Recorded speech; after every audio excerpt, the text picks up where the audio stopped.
The scent of cinnamon and pine filled the air, wrapping the Parker household in a festive warmth, but the chill in my mother-in-law's voice cut through it like an icy wind.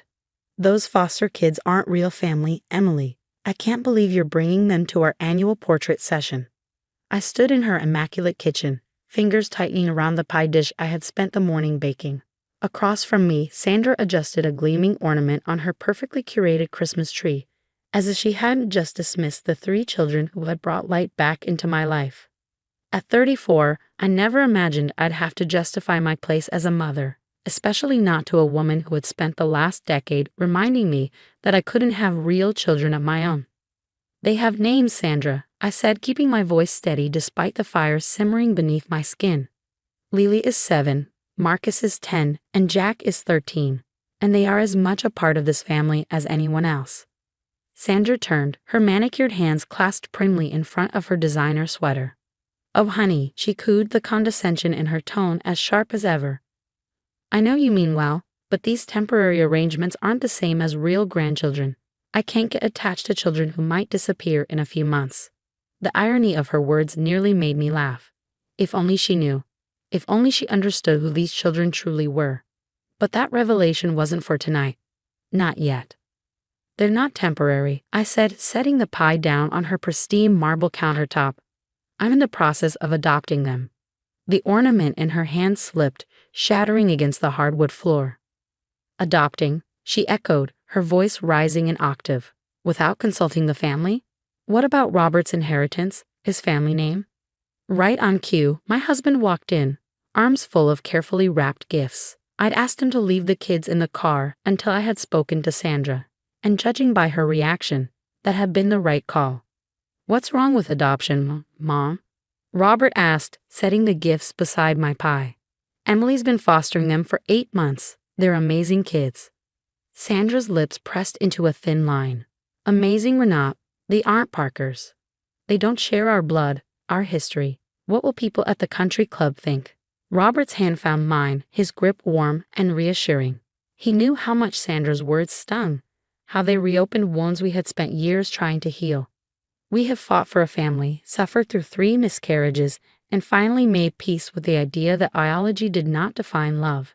And then, miraculously, we had found Lily, Marcus, and Jack. A family born not of blood, but of love. "Actually," I said, pulling out my phone, "they have more history with this family than you realize." I scrolled to the old newspaper clipping I had found while researching the children's past. A discovery that would shatter Sandra's carefully crafted reality. But before I could show her, she waved a dismissive hand. "I don't need to hear their sob story, Emily. It doesn't change anything. The family portrait is for real Parkers. I won't have it turned into some charity project." Robert stepped forward, his voice firm. "Mom, that's enough. The kids are coming to the portrait session. That's final." "Then I'll reschedule with Patricia," Sandra snapped, referring to her favorite photographer. "I won't have my Christmas cards ruined by—" "By what, Sandra?" I interrupted, my patience finally snapping. "By 3 incredible children who have endured more hardship than you could imagine. Who have brought more love into this family in 8 months than your country club has in years." A thick silence filled the space between us, the only sound the distant melody of Christmas carols drifting from the living room. Sandra stared at me stunned. In 12 years of marriage, I had never spoken to her like this. Robert exhaled. "I think we should go home. We'll discuss the portrait session later." As we stepped outside, the cold air wrapped around me, but it couldn't quell the fire burning in my chest. In the car, the kids waited patiently, their laughter filling the space like the very warmth Sandra refused to let in. As I glanced back at the house, I saw Sandra standing at the window, watching us.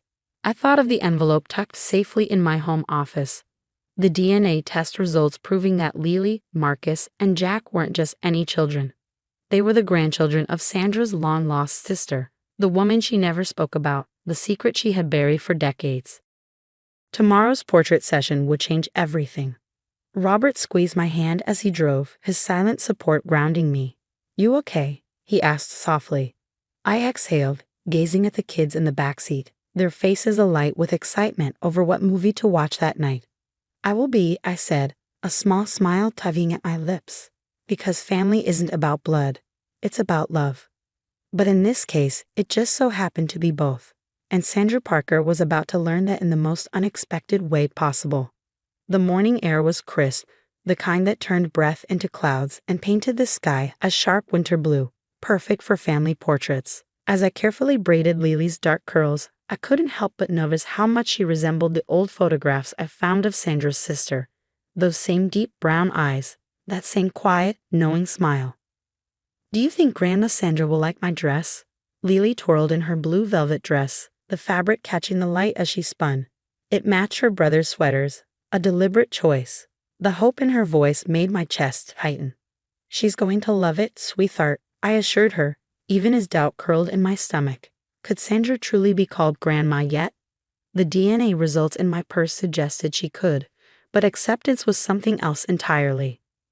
Jack, standing in the doorway with his arms crossed, already looked uncomfortable in his neatly pressed clothes.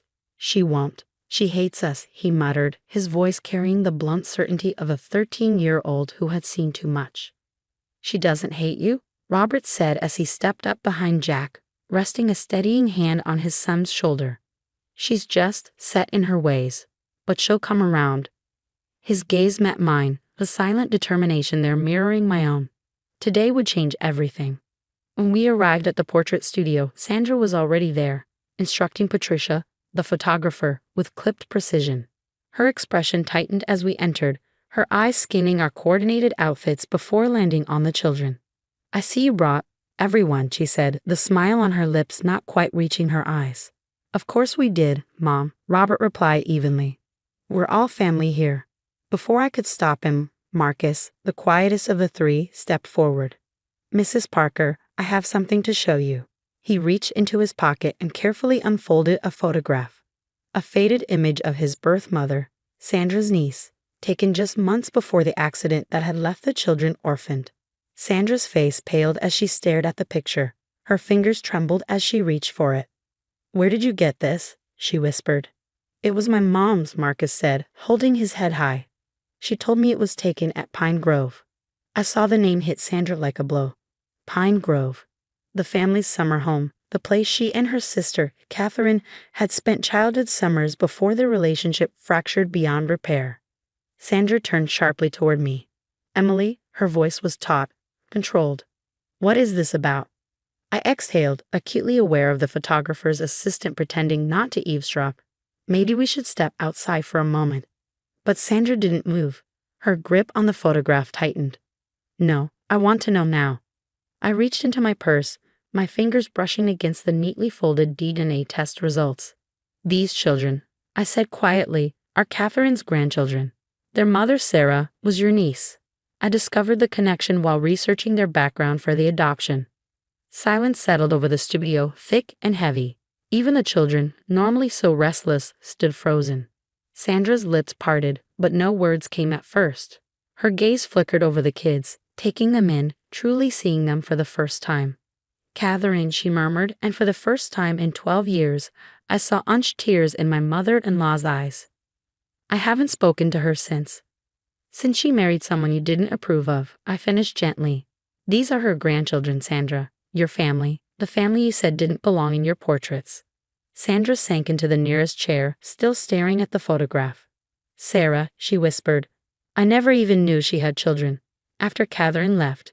She trailed off, her eyes finally lifting to meet Lily's. "She has her eyes." "Yes," I said. "And Marcus has your mother's smile. Jack has the Parker height. Turns out Catherine married a distant cousin of Robert's father." Robert stepped forward then, his voice steady. "Mom, these kids aren't just a temporary arrangement. They're our family, in every possible way. By love, by choice, and yes, by blood." For the first time since we'd arrived, Sandra moved with purpose. She crossed the room slowly, stopping in front of Lily, who hesitated before peeking up at her. Sandra's breath hitched. "I've been so foolish," she said, her voice breaking. "So caught up in appearances that I couldn't see what was right in front of me." Lily, with the kind of forgiveness only children possess, reached out and took Sandra's hand. "It's okay, Grandma Sandra. Do you want to see my dress? Mommy helped me pick it for the pictures." And just like that, the ice began to thaw. Sandra pulled all three children into her arms, holding them tightly, tears slipping freely down her cheeks. Patricia, ever the professional, discreetly adjusted her camera, capturing this unexpected moment of reconciliation. What followed wasn't the stiff, perfectly posed session Sandra had likely envisioned. Instead, Patricia captured real moments. Sandra smoothing Lily's hair, laughing through her tears as Marcus showed her more family photos. Jack finally, relaxing enough to smile. As I watched Sandra transform before my eyes, I realized that sometimes family isn't just about history, it's about choices, about opening doors that once seemed closed forever. The real work of healing would take time.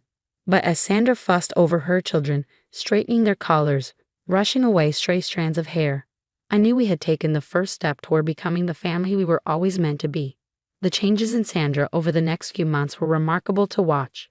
The woman who once cared only about appearances and social status now spent her weekends helping Lily plant a butterfly garden, teaching Marcus to bake her secret family recipes, and attending every single one of Jack's soccer games. One Sunday afternoon, as I watched her showing the kids old family albums in our living room, she called me over. "Emily, look what I found," she said, pulling out a yellowed envelope. Inside was a letter from her sister Catherine, dated just months before the accident that claimed Sarah's life. "I never opened it," Sandra admitted, her voice thick with regret. "I was too proud, too stubborn. And now," she looked at the children, who were absorbed in photos of their grandmother as a young woman. "Now I'll never get to make things right with her." I sat beside her on the couch. "You're making things right with them," I said softly. "That counts for something." She nodded, carefully unfolding the letter.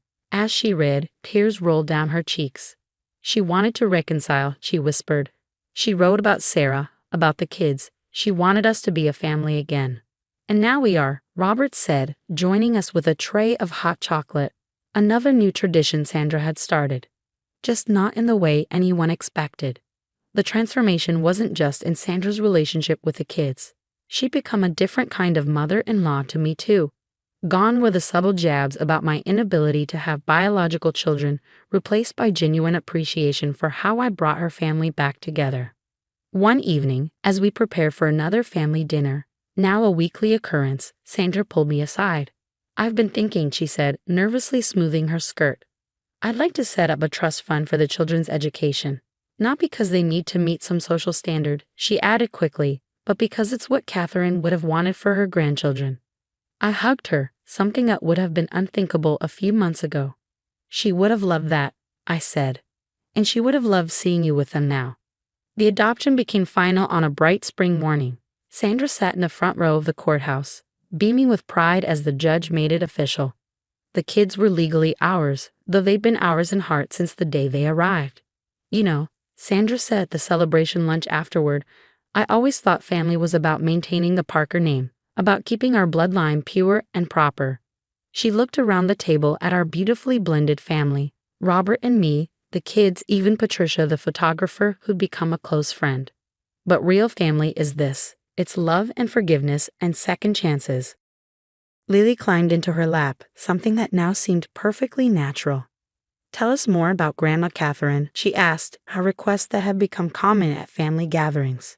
And Sandra did, sharing stories she'd kept locked away for decades. With each tale, the missing pieces of our family history fell into place, and the children learned of the grandmother they'd never met through the aunt who finally opened her heart to them. That summer, Sandra suggested reopening Pine Grove, the summer home she'd closed after her falling out with Catherine. "It's time to make new memories there," she said. "Happy ones." Watching the kids run through the same gardens where their grandmother had played, seeing Sandra teach them the same family traditions she'd once shared with Catherine, I realized we created something beautiful from the ashes of old pain. "You know," Sandra said one evening, as we sat on the porch watching the sunset, "I spent so many years focused on what family should look like that I almost missed out on what it could be. Thank you, Emily, for not giving up on me." I squeezed her hand, remembering the tense Christmas gathering that had started it all.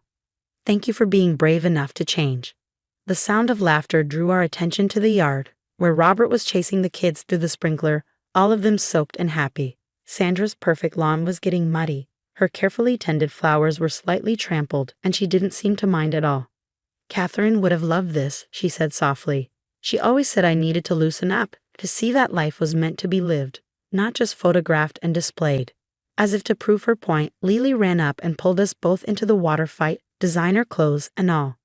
And there we were, the proper Sandra Parker, laughing and playing in the mud with her great nieces and nephew, finally understanding what real family meant. In the end, it wasn't about blood or status or perfectly posed portraits. It was about love, acceptance, and the courage to open our hearts to unexpected joy. Our family might not have come together in the traditional way, but it was real as the laughter echoing through the summer evening, as real as the love that had brought us all home.